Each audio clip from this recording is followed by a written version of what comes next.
France 2 consacre un nouveau numéro de complément d'enquête, diffusé ce jeudi 1er juin, à la situation préoccupante des urgences.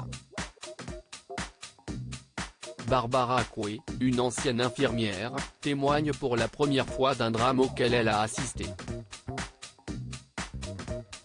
Encore une fois, complément d'enquête devrait frapper fort ce jeudi 1er juin. France 2 consacre un nouveau numéro de son magazine, produit par Studio Fact et présenté par Tristan Walex à 23h, à la situation des urgences.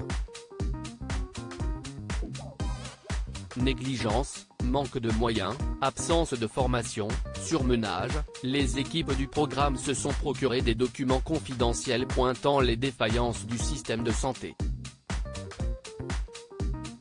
Pour la première fois, un médecin a accepté de raconter comment certains décès, qui auraient dû être évités, ne sont pas déclarés comme tels aux familles. Par la suite, une infirmière témoigne d'une tragédie à laquelle elle a assisté, impuissante.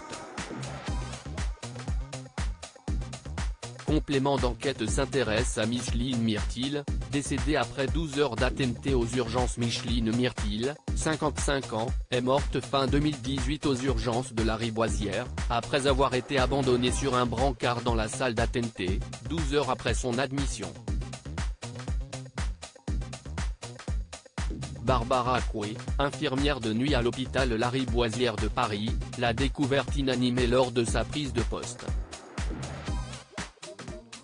Pour la première fois, elle accepte de prendre la parole pour revenir sur ce drame et les conséquences qu'il a eues sur elle.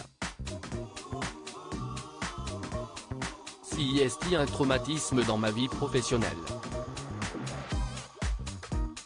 Les alarmes, on les a sonnées. On a frappé aux portes. J'ai l'impression qu'on nous laisse être des équilibristes, si est insupportable pour moi, explique-t-elle dans un extrait exclusif que Télé Loisirs vous propose de regarder en tête de cet article.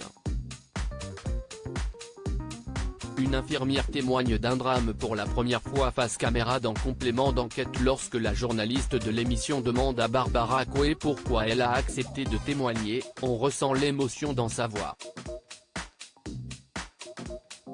S'ils sont en capacité de pouvoir faire en sorte que ces décès qui peuvent passer un petit peu de manière anonyme soient mis à jour, si est important pour les familles.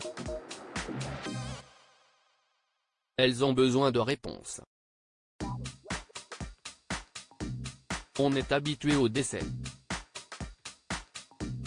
Ce qui est anormal, si est ce mur auquel on est confronté avec un silence décisionnel où les gens n'existent plus, se désole-t-elle. En mars 2021, l'Assistance publique Hôpitaux de Paris, APHP, a été mise en examen pour homicide involontaire. L'infirmière, quant à elle, a quitté l'hôpital et travaille désormais dans les assurances.